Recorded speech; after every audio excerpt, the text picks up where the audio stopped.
This is Cafe English from Venture English. Thanks for coming in.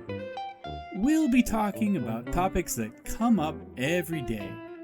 Get your listening practice, new vocabulary, and even some useful idioms for your next conversation with friends or colleagues. Hi everybody, welcome to Cafe English. I'm Paul Preston. It's nice to see you this week. Almost through the first month of 2021. Wow, time flies. I can't believe it, but here we are.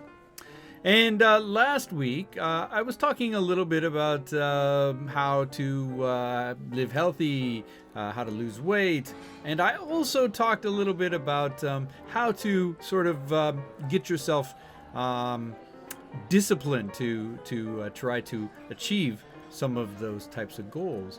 I mentioned the practice of not breaking the chain that I like to follow. If you haven't watched that episode, go back and have a look. I think it's a really interesting technique, and it really works for me. Different things work for different people, so I don't know if it's a solution for you, but yeah, it works really well for me, especially when it's something simple.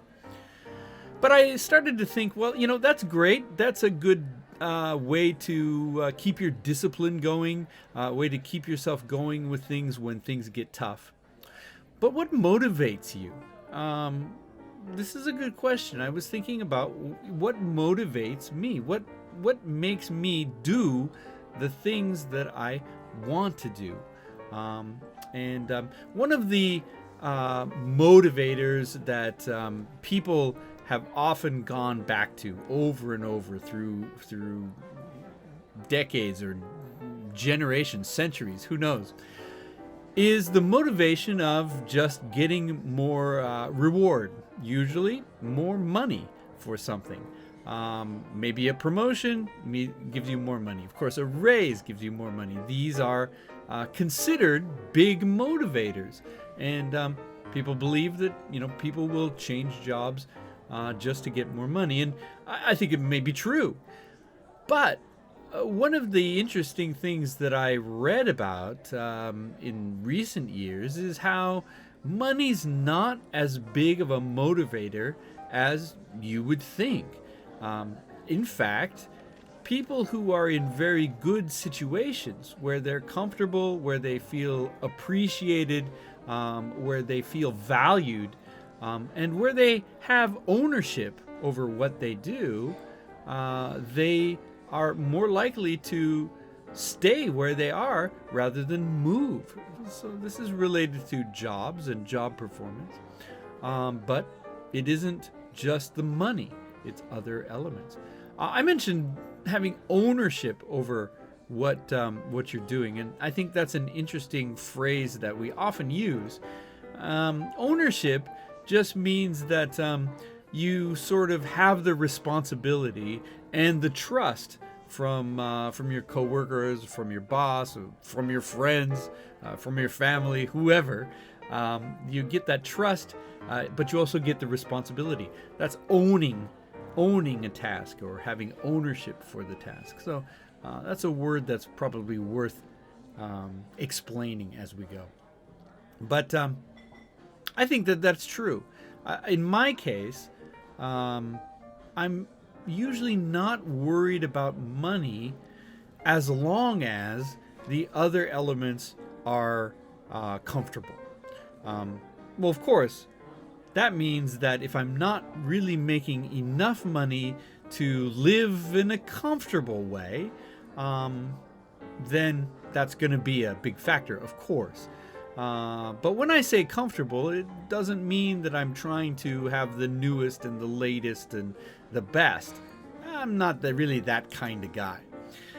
So as long as I have enough and my family has enough, well, the money is probably less of a concern for me. So I understand that.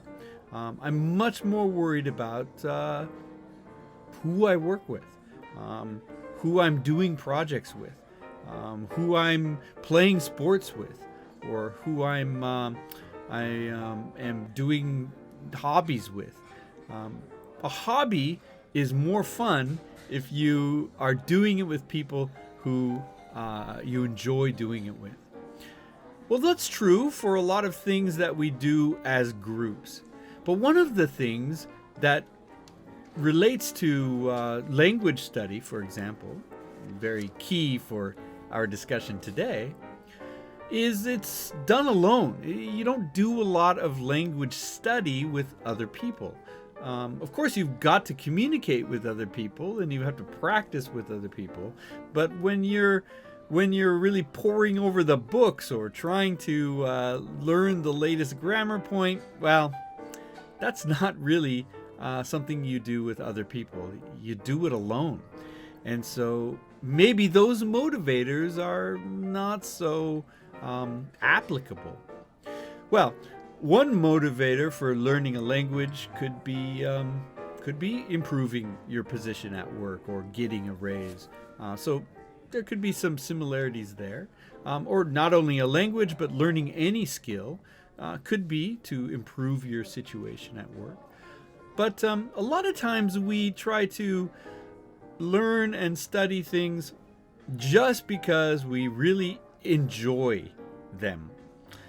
I think that for me, that enjoyment is the biggest motivator. I can get through obstacles and hurdles and hard times and challenges if I'm doing something that I really ultimately enjoy. I may not enjoy every part of it, every part of everything.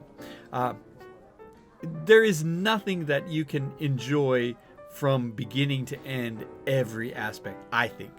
Not even a hobby.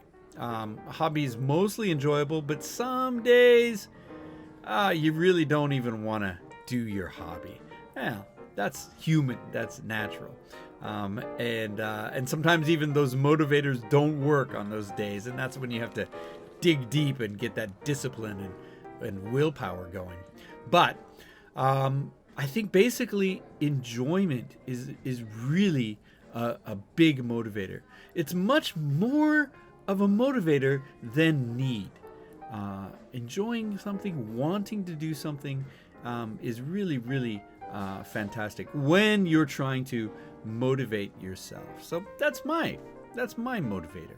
Maybe yours is different, and I'd love to know some of the ideas that you use to motivate yourself. Maybe your comments below will help some other viewers of this video. So please do leave some comments below. What motivates you? What do you think of my motivation? So, thank you for joining me again this week. I hope that 2021 is going well for you so far. We are almost through the first month. I can't believe it, but here we are. So, everybody, take care and enjoy the rest of what's left of the winter. And while you're at it, don't forget to do some English study. Check out our webpage for some courses or for some materials that you can use. Some of it's free, some of it you pay for. But you can join, you can be a member, and you can get access to a lot of free materials. We're always working on new ones too. Check out our podcasts, our other YouTube shows. Please hit like if you think that this is something that's useful for you and for other people. Subscribe to the channel because, of course, that helps us. But also because I'm doing this hopefully to be a service to you and to other people who would like to practice their English. You know, our focus at Venture English is not so much studying, but practicing and using English. And this is a way to do it. It's one of the many ways we try to do it at Venture English. So thank you very much for watching this week. Have a great week, and I'll see you next week on Cafe English. Hey, thanks for joining me this week at Cafe English. If you'd like some more English practice, why not check out some of the other programs on the Venture English channel? We feature coaching advice and study tips to improve your English. Don't forget to subscribe and come back often. You can also go to our webpage at VenturEnglish.com.